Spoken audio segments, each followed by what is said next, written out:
बिस्मिल्लाहिर्रहमानिर्रहीम, अस्सलाम वालेकुम नाज़रीन। प्रोग्राम यहाँ सब बिकता है के साथ मैं हूँ आपकी मेज़बान शुमाइला नियाज। और आप जानते हैं कि इस प्रोग्राम में क्या क्या बिकता है, किस तरह से बिकता है और किस हद तक डेवलपमेंट प्रॉपर्टी के हवाले से हो चुकी है। बहुत से लोग जो हैं वो पिछली हुकूमतों से बड़े मुत्तमईन नजर आए और इस हुकूमत से काफ़ी शिकवे शिकायतें करते नजर आए हैं कि जी इस हुकूमत में जो है वो कारोबार मान पड़ गए हैं और कारोबार हो नहीं रहा, इंडस्ट्रीज बंद हो गई हैं। अब इस बात में सच्चाई है भी या नहीं, इसके लिए भी हमने अपने प्रोग्राम में दावत दी है जो कि पीटीआई के माशाल्लाह से हमारे हुकूमती नुमाइंदे होंगे जो इस पर रोशनी डालेंगे कि नहीं जी हुकूमत जो है उसके बारे में लोग जो है वो गलत शिकवे शिकायतें कर रहे हैं, ऐसा कुछ नहीं है, बड़ी डेवलपमेंट हो रही है। जनाब हमारे प्रोग्राम का पहले भी हिस्सा रह चुके हैं, पहला तारुफ करवाते हैं जनाब vice chairman CM Punjab cell Nasir Suleman साहब हैं। नासिर साहब बहुत शुक्रिया वक्त देने के लिए। प्रॉपर्टी, क्योंकि इस प्रोग्राम में हम बात करते हैं प्रॉपर्टी रियल एस्टेट के हवाले से, और ये हमारे जो दूसरे गेस्ट हैं ये भी प्रोग्राम का हिस्सा रह चुके हैं। इन्होंने पहले ओके की रिपोर्ट दी कि नहीं जी प्रोग्राम जो है उसमें बताया कि प्रॉपर्टी का काम काफ़ी बेहतर चल रहा है, लेकिन अभी प्रोग्राम के आगाज़ से पहले जो ना वो बात कर रहे थे कि नहीं यार हुकूमत चाह के थोड़ा ये मसला हो गया, ठीक हो गया। अच्छा, मोहम्मद उजैर साहब हैं प्रॉपर्टी कंसल्टेंट, बहुत शुक्रिया जी वक्त देने के लिए। सदाकत अंजुम साहब तीसरे गेस्ट प्रॉपर्टी कंसल्टेंट हैं, बहरिया टाउन को काम करते हैं, उनसे जानेंगे कि जनाब मतलब काम ठीक चल रहा है कि नहीं चल रहा है। प्रोग्राम शुरू करते हैं जनाब। पहले तो आपकी तरफ आऊँगी नासिर साहब, बड़ा शुक्रिया वक्त देने के लिए आपका। शुक्रिया। और जब पहले इंटरव्यू आपके साथ हुआ था तो बहुत शिकायत जो है लोगों की आपके पास आ रही थी, पहले तो वो बताएं कि हल हुई हैं कि नहीं। बहुत शुक्रिया सबसे पहले तो सिद्रा आपका कि आपने यहाँ पर प्रोग्राम सब बिकता है में आज मुझे मदऊ किया। असल में जो वज़ीर आला पंजाब शिकायत सेल है इसका असल में मेन मैंडेट ही यही है कि लोग जो किसी इदारे से शिकायत होती है, किसी इंडिविजुअल से होती है, तो वो हमारे पास भिजवाते हैं तीन तरह से, बाई पोस्ट, बाई ऑनलाइन और वॉक इन भी हमारे पूरे पंजाब में ऑफिसेज हैं। एक तो ये पंजाब का सबसे वाइब्रेंट इदारा है कि हमारी जो पार्टी है इसमें जो इंसाफ के हवाले से हमने पीएमडीसी के ज़रिए लोगों को एक नई अपॉर्चुनिटी दी जिसमें मिलियंस ऑफ कंप्लेनेंट्स का ना सिर्फ उनको ये स्टेटस पता होता है कि उनकी कंप्लेंट किस स्टेटस पे है, बल्कि इसकी जो रेशो है हल करने की ये भी बहुत हाई है। हमारे पास वज़ीर आला पंजाब शिकायत सेल के अंदर भी बेशुमार एप्लीकेशंस आती हैं जो हम मुतल्लिका इदारों को इस इंस्ट्रक्शन के साथ भिजवाते हैं कि आप फौरी तौर पे इन पे कानून के मुताबिक कार्रवाई करें। तो कुछ ऐसे मामला जो कि अदालतों में जाने होते हैं, अगर तो वो ना हो तो ये महीने के अंदर अंदर आपको वो वाला रिलीफ मिल जाता है जो कि एक आम पाकिस्तानी का हक है कि वो एक इंसाफ और कानून के मुताबिक अपनी ज़िंदगी गुजारे।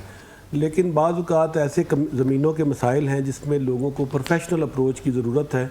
उसके हवाले से हमारे यहाँ पर पिछली अदवार के अंदर 40, 50, 60 साल लोगों को जो ज़मीनों के हवाले से ना कोई तरबियत दी गई, ना ही कोई ऐसे प्राइवेट सेक्टर में भी इदारे आए जो ज़मीन खरीदने से पहले लोगों को ये बताएं कि जो इदारा आपको ज़मीन बेचना चाहता है इस हवाले से क्या हुकूमती जो डेवलपमेंट के इदारे हैं इनके पास उस तमाम इदारों के NOCs और अप्रूवल्स मौजूद हैं। लेकिन बदकिस्मती से इस हवाले से बहुत सारे लोग इस सारे स्कैम का शिकार हुए हैं जिस पे हम ना सिर्फ उनको रिलीफ लेके देते हैं बल्कि बहुत सारे केसेस के अंदर लोगों को इस हवाले से अवेयरनेस भी हम क्रिएट करने के लिए कोशिश करते हैं कि फ्यूचर के अंदर जो लोग अपनी जमा पूंजी को इस तरह की फेक सोसाइटीज़ के अंदर इन्वेस्ट करते हैं उसकी रोकथाम भी हो सके। सही। अच्छा नासिर साहब, क्योंकि एक क्वेश्चन और मैं रिमाइंड में वो मैं आपकी तरफ आऊँगी। उर्ज़ार अभी आपको पता है कि LDA एवेन्यू 1 में जो है ना वो कार्रवाई की गई है, ग्रैंड ऑपरेशन किया गया है और कुछ गैर कानूनी जो तजावुज़ात थी वो बसमार करवाती गई हैं, लेकिन उसमें LDA के आला अफसरान भी शामिल होते हैं पर कोई भी उसके बारे में बात नहीं करता है, क्या रीज़न है? Miss basically Lahore development authority जो है अभी कुछ दिन पहले इनका सदर वो नॉमिनेट हुए हैं, काशिफ गुजर साहब जो हैं वहाँ पे थे इलेक्शन में। तो मिस ऑलरेडी आपको पता है कि ये लोग अंदर से ही सारी मैनेजमेंट इनकी डिप्टी या मगर मैं नाम वगैरह तो नहीं लेना चाहता, किसी का नॉमिनेट नहीं करना चाहता क्योंकि अंदर के ही सारी इन्वॉल्वमेंट है। मिस अभी भी आप जाके देख रहे हैं LDA सिटी एक आपका फिरोजपुर रोड पे और एक LDA एवेन्यू सोसाइटी, इन सोसाइटीज़ का अगर आप कंपीट किसी भी सोसाइटी से करते हैं तो ये उसमें लेवल में ज़ीरो है। इसके ऑपोजिट देख लें आप, जुबली है इधर 5 मरले का प्लॉट आपको मिल जाएगा 45 से लेके 50 का, वहाँ पे आपको मिलेगा 91 का। ये लाहौर डेवलपमेंट अथॉरिटी के मामलात हैं और सारे इन्वॉल्वमेंट है अंदर। और मैं सब बाकी नाम वगैरह तो नहीं मैं इस चैनल पे बताऊंगा किस में क्या चीज़ है, वो तो आप लोगों को भी आइडिया है कि क्या मामलात कैसे चल रहे हैं। मगर मिस कोई इतना कोई अच्छा भी कोई रिस्पॉन्स नहीं है कहीं पे भी। आपने भी शुरू में मुझे बताया कि पहले आप बहुत मुत्तफिक थे, बड़ा आपने कहा कि जी प्रॉपर्टी बड़ी अच्छी आ रही है ये वो, मगर मिस अभी कुछ तकरीबन 10 दिन पहले हमें पता चला है कि आपका ई स्टाम्प जो है जिसके ऊपर हम सारा बयाना वगैरह करते हैं वो भी बंद कर दिया गया है। और अब नया जो है वो एक ही पेपर के ऊपर आएगा, सिंगल वाइट पेपर होगा, उसी के ऊपर सारा कुछ होगा। तो आसान नहीं ज़्यादा? मिस वो आसान तो होगा मगर थोड़े से लोग ना इससे डर रहे हैं कि जी पता नहीं क्या करने लगे हैं, ये किस तरह करके होगा, क्योंकि मिस इन्वेस्टर हर चीज़ से डर जाता है। 1200 के करारनामे का टाइम आपका होता है 3 माह का, मसलन आप लिख के आप उसका टाइम कर लेते हैं ना 3 माह का, जी हमारा 3 माह का टाइम है, हम किसी को भी सेल आउट कर सकते हैं। मगर अब इसमें वो क्या कानून लेके आने लगे ये भी कुछ पता नहीं है कि वो क्या करते हैं कि विद इन द 5 डेज आपने इसको जो है बयाने को आपने क्लियर करना है, अपने नाम ट्रांसफ़र करना है, या मसलन जो भी अब ये आपको पंजाब बैंक में जाके पेमेंट देने की ज़रूरत नहीं है। वो जो स्टाम्प फरोश हैं वो ऑलरेडी अपने अकाउंट में जो है वो बैलेंस रखेंगे 1 लाख समथिंग, कुछ भी जो भी वो होगा वो उसी टाइम वहाँ पे डिटेक्ट हो जाएगा और वो उसका मसलन जो है वो क्लियर कर दिया जाएगा, जो भी पेपर वगैरह डॉक्यूमेंट्स वगैरह होंगे। बाकी मिस अभी 2 पॉइंट समथिंग कुछ था गेन टैक्स भी, वो भी 2.5 कर दिया गया। वो अब आपके सदाकत, सामने है। आप क्योंकि इससे पहले भी कोई 2-3 साल तो आपको नहीं हुए इस काम में आए हुए, अरसे से काम कर रहे हैं, क्या समझते हैं इस हुकूमत ने प्रॉपर्टी को काफ़ी बूस्टअप किया है या बस गला ही नहीं सब सारियाँ? नहीं, बूस्टअप तो किया इन्होंने। जो एमनिस्ट्री दी उससे प्रॉपर्टी तो ऑलमोस्ट डबल हो गई है, रेट्स डबल हो गए हैं। अब 1.5 साल में हर चीज़ के रेट डबल हुए प्रॉपर्टी के। और इसमें आपको पता है इस हुकूमत को वैसे ही एक ना आप समझ ले आज जाता है या इनके वो कुंडली में है कि इनके हर चीज़ के रेट डबल ही करने हैं इन्होंने। नजर साहब ये आपके पास कुंडली है असल कोई? में जो बुनियादी तौर पे इन्होंने अभी भाई ने बात बताई है, इसमें एक तो सबसे पहले ये समझना पड़ेगा कि गवर्नमेंट ऑफ पाकिस्तान ने, इमरान खान साहब ने पहले भी कई मरतबा बताया था कि 42 के करीब इंडस्ट्री है जो डेवलपमेंट इंडस्ट्री के साथ मुंसलिक है। जब आप किसी ज़मीन को डेवलप करते हैं तो वो 42 के करीब ऐसी इंडस्ट्रीज़ होती हैं जो रन होती हैं। तो देखिए इसमें तो कोई शक नहीं है कि चीज़ों के मुतल्लिक प्राइस सोर्सिंग हुई है, लेकिन सोरिंग हुई है। लेकिन आपको ये देखना पड़ेगा सबसे पहले तो दुनिया के अंदर पहले इतना बड़ा बहरान कभी नहीं आया ये कोरोना के हवाले से। 3 से 4 महीने पिछले साल बिल्कुल लोग अपने घरों में रहे और बड़ी बड़ी दुनिया की जो सप्लाई चेन्स हैं वो मुतासिर हुई।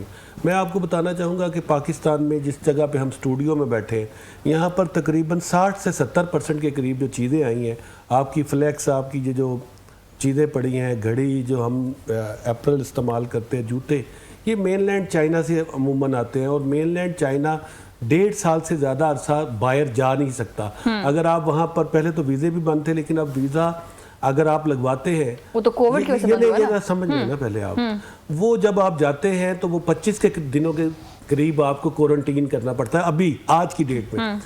अब जाहिर बात है जब आप किसी से उस मुल्क में जाके चीज़ खरीदते हैं तो आप रेट्स के ऊपर भी निगोशिएट करते हैं। अब वी चैट का जो प्लेटफॉर्म है, क्योंकि फेसबुक और व्हाट्सएप चाइना मेनलैंड के अंदर बैन है, तो वहाँ से जो चीज़ें आ रही हैं उसमें जो कंटेनर पहले जो चीज़ों पे सामान लेके पाकिस्तान आता था, जो मैंने अभी आपके सामने जिक्र किया कि मार्केट में जितनी भी चीज़ें हम खरीदते हैं उसमें तकरीबन 60% के करीब हम इंपोर्ट करते हैं। पहले तो ये 90% के करीब था, लेकिन हमने चूँकि एक पॉलिसी लेके आए कि हम इंपोर्ट को कम करेंगे और एक्सपोर्ट को ज़्यादा।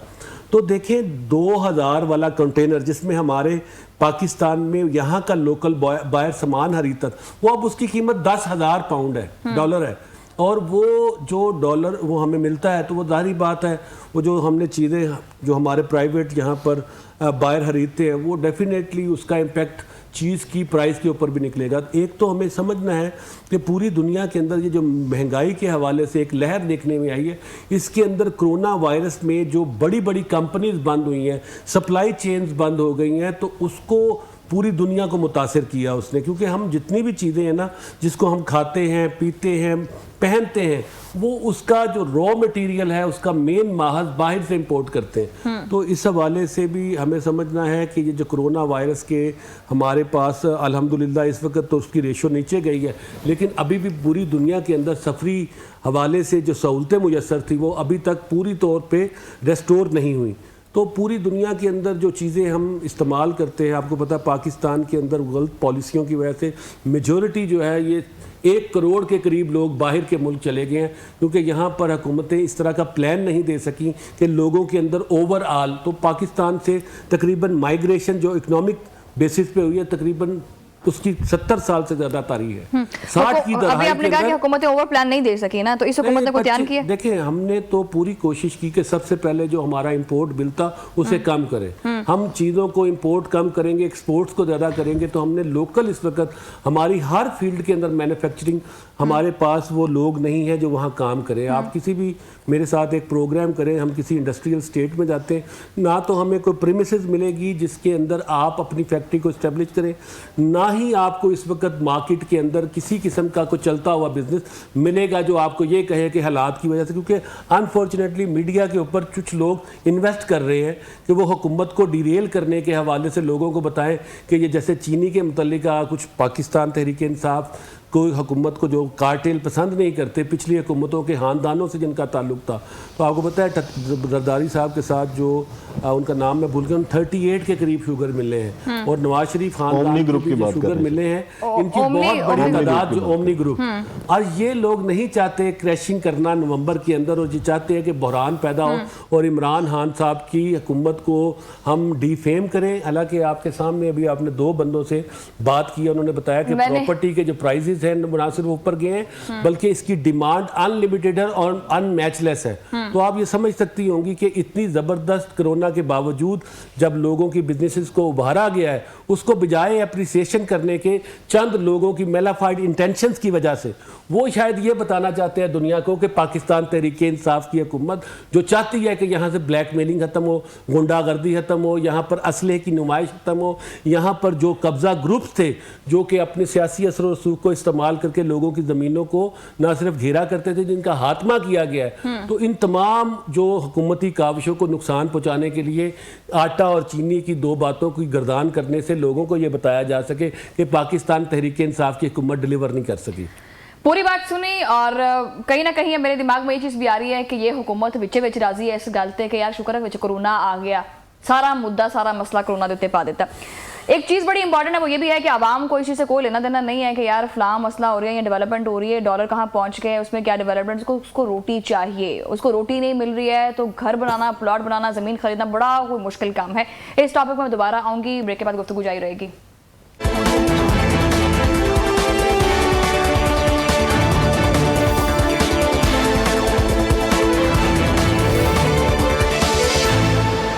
वेलकम बैक नाज़रीन। अच्छा, नासिर साहब पता नहीं शायद पूरी स्क्रिप्ट पढ़ के आए हैं कि खो गए थे बातों में। ठीक है, खो गए थे कि ये बोलना है, या पता नहीं इन्होंने दसिया हुआ है, समझाया हुआ है क्या है चीज़ बोलनी है। इस हुकूमत ने एमनेस्टी स्कीम दी, अब ख़त्म कर दी गई है, ठीक है। एमनेस्टी स्कीम के अलावा इस हुकूमत ने क्या दिया है डीलर हजरात को? मिसर में तो कुछ भी डिलीवर होता नज़र नहीं आ रहा अभी तक, कुछ भी 3 साल में डिलीवरी कुछ भी नज़र नहीं आई। ऑन रोड्स वैसे ही हैं, किसी रोड पे भी आप चले जाए, सिर्फ एक शाह काम का ब्रिज के अलावा हमें कोई ऐसी चीज़ नज़र नहीं आई जो इस हुकूमत ने डिलीवर दी हो।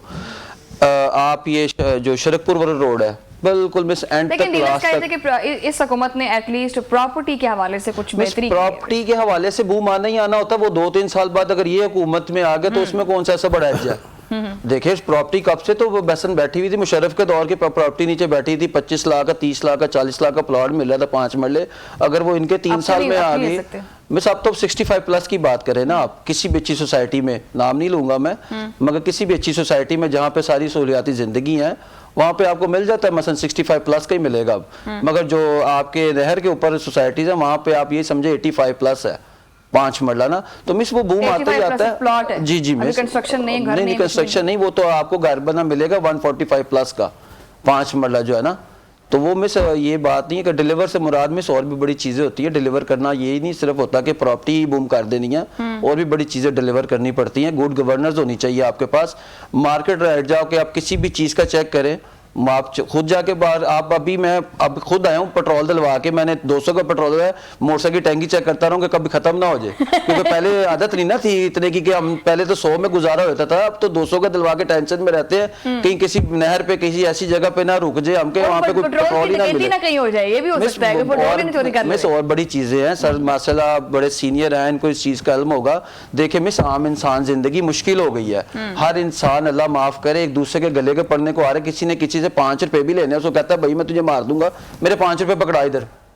पहले तो और मामला थे मिस, ये चीजें बताना कि चोरी डकैती बहुत बढ़ती जा रही है मिस, हमें उस चीज से कोई गर्ज नहीं है बाहर क्या हो रहा है, कौन सियासतदान क्या कर रहा है, ना हम कुछ सियासी गुफ्तगू करने बैठे हुए हैं यहाँ पे कि जी फलाने पीछे ने क्या किया, अभी मौका क्या है। मिस अभी के लोगों ने क्या किया, मिस मैं आपके पास बैठा हुआ हूँ, अगर मैंने यहाँ पे कुछ नहीं किया तो मैं पिछलों को रोता रहूँ, मेरे पिछलों ने तैयारी नहीं किया, मुझे फलां नहीं किया, तो उसका फायदा क्या है। एक स्कूल में बच्चा एडमिशन करवाते हैं, उसकी पिछली बुनियाद ही सारी मेन चीज है ना। अब 3 साल हो गया मिस, अभी तो डिलीवर करें कुछ। हमने तो शहबाज शरीफ, नवाज शरीफ या जरदारी को थोड़ी सोच रही है वो क्या कर गए हैं क्या नहीं कर गए। एक घर टूटा फूटा मुझे मिलता, मैं अपने माइंड के साथ उसको स्किल्स के साथ उसको डेवलप करता हूँ अच्छे तरीके से, तो मुझे तो गुड गवर्नेंस की चाहिए ना जरूरत। इस टाइम ये घर है हमारा पाकिस्तान, या मसलन इसको पंजाब को करना चाहिए। पंजाब में जगह जगह देखें हम इस मसले में। कितनी सदाकत नजर आ रही है आपको उज़ैर की बातों में? मैं थोड़ा सा डिसएग्री करूंगा इनसे। अगर हुकूमत की बात करें ना, तो हुकूमत हमें ये एतराज़ होना चाहिए, इमरान खान साहब ने तब्दीली का नारा लगाया था, ये गवर्नमेंट वैसे ही चल रही जैसे पिछली गवर्नमेंट्स चलती आ रही है, सेम वही चीजें उसी तरह। महंगाई कब नहीं बढ़ी आपकी, हर दौर में महंगाई, हर दौर में बढ़ी है। मीडिया में महंगाई, कभी किसी ने ये नहीं कहा कि आदमी की इनकम जो पर कैपिटा इनकम है वो बढ़ाई जाए, हमें ऊपर उससे आना चाहिए। पूरी दुनिया में महंगाई बढ़ती है, ये बढ़नी है, कम आज तक नहीं होनी है। पेट्रोल थोड़ा सा नीचे है, बाकी चीजें वहीं पे रहनी है। पेट्रोल कल को नीचे आ जाएगा, बाकी चीजें वहीं पे रहनी है। हमें आम आदमी की जो इनकम है उस पर गौर करना है। इस हुकूमत को चाहिए था शॉर्ट कोर्स, और इनकम वहीं की वहीं है, वहीं की वहीं है। आप देखिए कि आज मेरा ख्याल है 20,000 या 18,000 रुपये सैलरी जो गवर्नमेंट ने अनाउंस की है। महंगाई पूरी दुनिया में बढ़ी है, इस पे हमें मतलब पीटीआई को क्रिटिसाइज नहीं करना चाहिए, क्योंकि वो तो पूरी दुनिया में बढ़ी है। हाँ, यहाँ पे जो शुगर माफिया है, ये भी 70 साल से शुगर माफिया हर साल चीनी शॉर्ट करता है। शहबाज शरीफ के दौर में ट्रक पे आटा नहीं मिलता रहा, क्या उनके दौर में चीनी शॉर्ट नहीं रही? उनके दौर में घी शॉर्ट नहीं रहा, जरदारी साहब के दौर में नहीं रहा। नवाज शरीफ साहब को सिर्फ 2 जाते हैं कि एक उन्होंने बिजली जो है वो पूरी की, और उन्होंने ये जो सड़कें वगैरह जो हैं इन पे काफी काम किया। अच्छा सदाकत, ये बताएंगे जैसे डॉलर का रेट अब ऑलमोस्ट 170 तक जा पहुंचा है, ठीक है, ये पता नहीं हो सकता है कि 200 तक को टच करेगा, इसका कितना असर पड़ता है प्रॉपर्टी के ऊपर?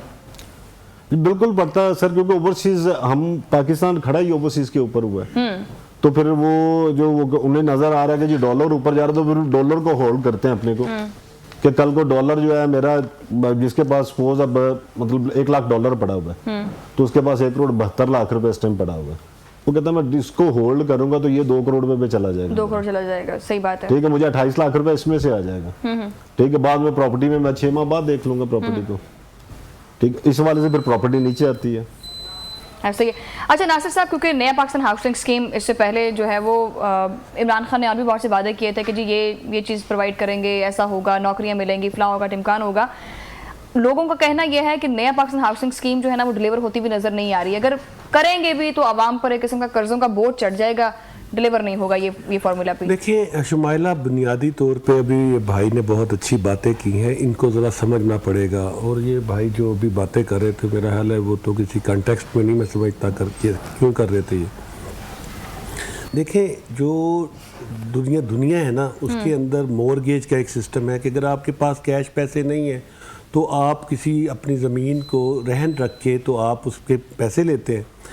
इस हवाले से हमने बहुत बड़ा काम किया कि ये पूरा वेस्ट जो है वहाँ पर जो घर मिलता है वो असल में मॉर्गेज की बुनियाद पे रखते हैं। इसको हम आप समझ लें कि हम बैंक के साथ एक मुआहदा करते हैं। लेकिन इसमें बड़ी ज़बरदस्त एक चीज़ हुई है जिसको बदकिस्मती से एक ऐसी लहर बना दी गई है, पीटीआई की तमाम चीज़ों को ज़ीरो करना है। और हमने शायद वो जो फ्रॉड का दोबारा दौर है, पैसे दे के किसी का काम करवाना है, पोस्टिंग करानी है, ट्रांसफ़र करानी है, अनफॉर्चुनेटली उस दौर को याद करते हुए बहुत सारे ताकतवर लोग बहुत ज़्यादा प्रॉब्लम का शिकार है। देखें, जो पाकिस्तान तहरीक इंसाफ की हुकूमत है, इसने इस हवाले से बैंकों को इस बात पे आमादा किया है कि आप जो लोग आपके पास आएँ और अपना घर बनाने के हवाले से आपसे मार्कअप का जो मुआहदा है, ये बड़ी ज़बरदस्त चीज़ है। ये आपके टीवी के ऊपर जितने भी बंदे सुनते हैं, क्योंकि आपका प्रोग्राम बहुत पॉपुलर है, तो इसमें उनको समझना पड़ेगा कि ये 3% से 5% तक कंपोजिट हमारे पास मार्कअप हमें पे करना पड़ेगा। ये दुनिया के अंदर यूरोप में कहीं कहीं पर ये मौजूद है, लेकिन पाकिस्तान जैसे डेवलपिंग कंट्री में, जिसका हम कंपैरिजन इंडिया के साथ, बांग्लादेश के साथ, श्रीलंका और चंद ऐसे अफ्रीका के ममालिक के साथ करते हैं जहाँ पर ग्रोथ रेट बहुत कम है और आबादी बहुत ज़्यादा और वसाइल का साइंटिफिक यूज़ नहीं है, वहाँ ये बहुत बड़ी स्कीम है जो नया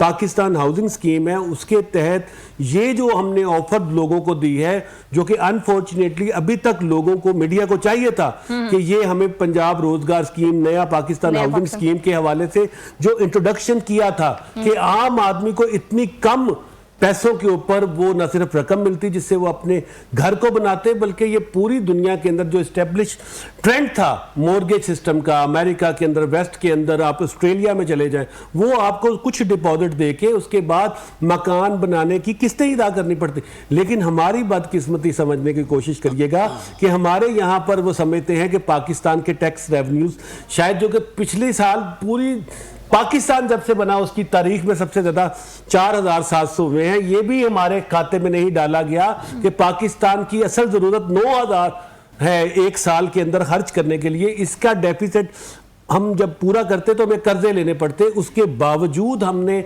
अपने बैंकों को इस हवाले से कानूनी एतबार से एंगेज किया है कि आप गरीब लोगों को ना सिर्फ कर्जे दें बल्कि वो अपने घर बना सकें। लेकिन अनफॉर्चुनेटली तालीम की कमी या बात आप समझ सकते हैं कि पॉलिटिकल डिफरेंसेस की वजह से कई लोग इस तरह की चीज़ों को भी लोगों के सामने नहीं लेके आ रहे, ताकि लोगों को, जो बंदे कम जॉब करते हैं, जो मिडिल क्लास से ताल्लुक़ रखते हैं, जो बिलो मिडिल क्लास है, उनको इस तरह की फैसिलिटी से हम इंट्रोड्यूस करें। बल्कि पाकिस्तान के लोगों के साथ जो हमने वादा किया था कि आपको सस्ती हाउसिंग के साथ इंट्रोड्यूस करेंगे, उसका भी हम अपने वादे के मुताबिक उनको बताएं कि ये नया पाकिस्तान हाउसिंग स्कीम के तहत आप बैंक में जाएं और आपको आसान शराइत के ऊपर एक इंतहाई सस्ता कर्जा दिया जाए। ये कर्जा दिया जाएगा ना लोगों को, नहीं दिया जाएगा मतलब जब आप अप्लाई करें, यहाँ पर आने की कोशिश करेंगी दफ्तर में, तो आपके लिए जो आपका जो मुल्क है उसमें से तो ऐसे अफराद हैं जिनको पता ही नहीं है कि रूल और कानून क्या है। आप मुझे बताएं कि अगर किसी को ये चीज का पता नहीं है,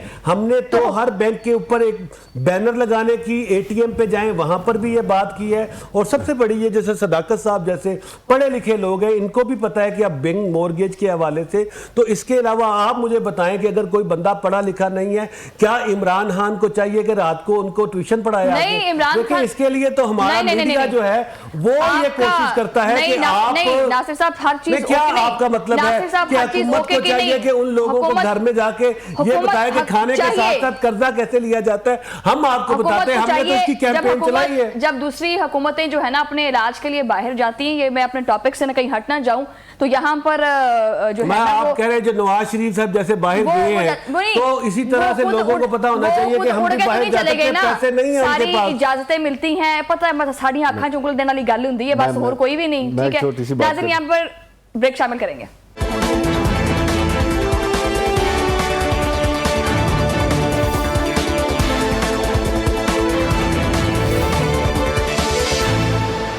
वेलकम बैक नाज़रीन, और ब्रेक को जाने से पहले सदाकत साहब कुछ कहना चाह रहे थे। सदाकत, ओवर टू यू। मैं नासिर साहब से मैं थोड़ा सा कहना चाह रहा था कि देखिए, जब कोई भी सियासी जमात है अपने काम की एडवर्टाइजमेंट चलाती है टीवी पे, और ये पब्लिक अवेयरनेस मैसेज क्यों नहीं दिए जाते कि जी ये हमने कर दिया है, ठीक है, आप FBR को एक मैं मिसाल ले रहा हूँ, टैक्स हमेशा ये आता है कि जी इतने दिन में टैक्स ना जमा करवाया तो उसको जेल होगी, उसको ये होगा, डराया जाता है। FBR लोगों के लिए एक इस तरह बन गया हुआ कि अगर हम, वो लोग पाकिस्तान में सबसे ज़्यादा खराद की जाती है, सबको पता है, ये लोग खराद में दे देते हैं अपने मुल्क में, हालांकि वो ज़्यादा बेहतर है अपने मुल्क को चलाने के लिए। और एक पब्लिक अवेयरनेस मैसेज के आप इस तरह टैक्स दें और आपको टैक्स जो है वो एक 1 क्लिक पे जो है वो मतलब अदा करना चाहिए, ऐप के थ्रू अदा, किस तरह उसे यूज़ करना है।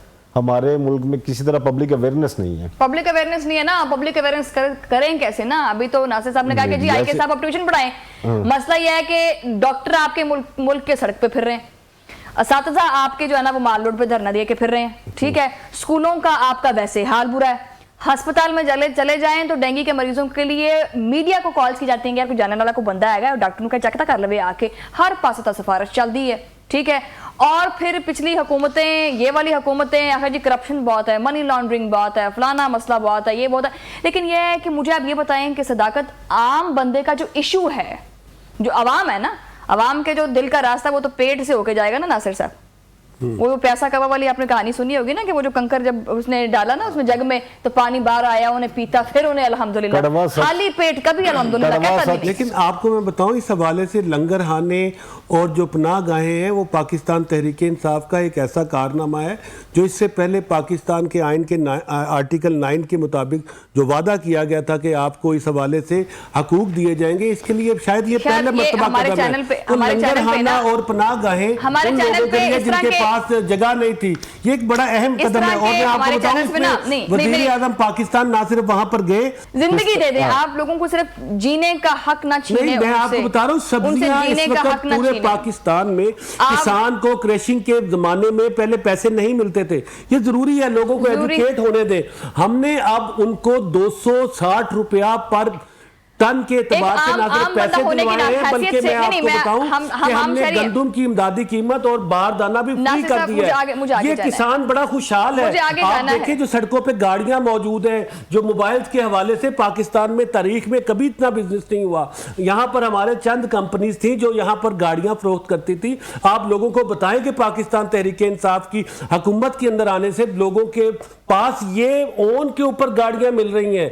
आप लोगों को तस्वीर का एक रुख ना दिखाएं, ऐसी हवा मत चलाएं। आपको मैं बताऊं अगर ये हुकूमत जो लोगों को डिलीवर करने की ना सिर्फ नीयत रखती है बल्कि इसने इस तरफ से डिलीवर किया भी है, ये अगर ना हुआ तो वो दौर जो तारीख दौर था वो दोबारा वापस आ जाएगा। मैं आपको सच कह रहा हूं। नहीं, मुझे आगे जाना है नासिर साहब। अच्छा उज़ैर, आप एग्री हैं इनकी तमाम बातों से, खास तौर पर प्रॉपर्टी के हवाले से बात की जाएगी। मैं प्रॉपर्टी के हवाले से बात करने लगूं, मगर सबसे पहले मैं सदाकत भाई की बात का जवाब दूंगा जो भी पीछे उन्होंने की थी कि 2 चीजें डिलीवर की नवाज शरीफ ने, एक लाइट और दूसरी रोड्स।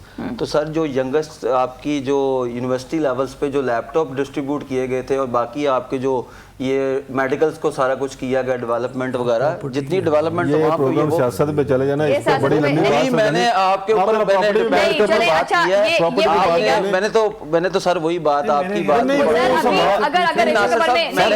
की बहुत बड़ी डेवलपमेंट्स है। मैं सिर्फ एक वो बात पे जवाब पे मैंने बात इंडिकेट किया नासिर साहब ने फिर उधर नहीं वो मैं कहा नासिर साहब ने फिर उधर इंडिकेट किया कि एक इलिटरेट सेंटर में बैठा हुआ है, अगला जो एजुकेटेड है, तो मैं तो एजुकेटेड से बात कर रहा हूं। मुझे थोड़ा सा मुझे आखिरी है जी, ये तो समझते आप खुद ही अपने मुझे आखिरी सवाल करने मुझे ऐसे लगा कि वो क्रॉस सेक्शन प्रोग्राम का वक्त खत्म हो जाना है और मैंने कहा कि उन्होंने अपने आप पार्क के वाले से मेरे पास हवाले से बात है ना, पार्क के वाले मेरी से बात सुने। अब लैपटॉप का प्रॉपर्टी से कोई मैं आपको बड़ी मैं तो वैसे अच्छा जी डिलीवर की बात बताइए। अच्छा उज़ैर, मार्केट के अंदर बायर पहले भी था जी जी मिस, मार्केट के अंदर अब अगर रेशो के लिहाज से देखा जाए तो पिछली हुकूमतों की निस्बत इस हुकूमत में बायर धड़ाधड़ मार्केट के अंदर अवेलेबल है। वो फिर उसकी रीजन भी सुन लेना मिस। आपके स्टाम्प वगैरह जो ये जो प्राइस बॉन्ड वगैरह तो वो वैसे ही ऑफ हो गया। इंडस्ट्री आपकी है कोई नहीं, मार्केट में काम और कोई है नहीं, लोग सारा पैसा प्रॉपर्टी में पैसा लोग समझते थे कि अब अगर पैसा कमाना है तो आप किसी और बिजनेस में लगाने के बजाय आप रियल एस्टेट में लगाएं। हाँ जी, ऐसी बात नहीं। मैं आपको बताता हूँ एमनेस्टी में ना, देखें मैं जो पहले पब्लिक अवेयरनेस की बात कर रहा था ना, इमरान खान साहब ने कहा कि किसी से पूछा नहीं जाएगा, पैसे का पूछा नहीं जाएगा। अब ये अल्फाज याद करें। वो सिर्फ एक डर खत्म हुआ और प्रॉपर्टी में धड़ लोग आने शुरू हो गए, सिर्फ ये डर खत्म करना।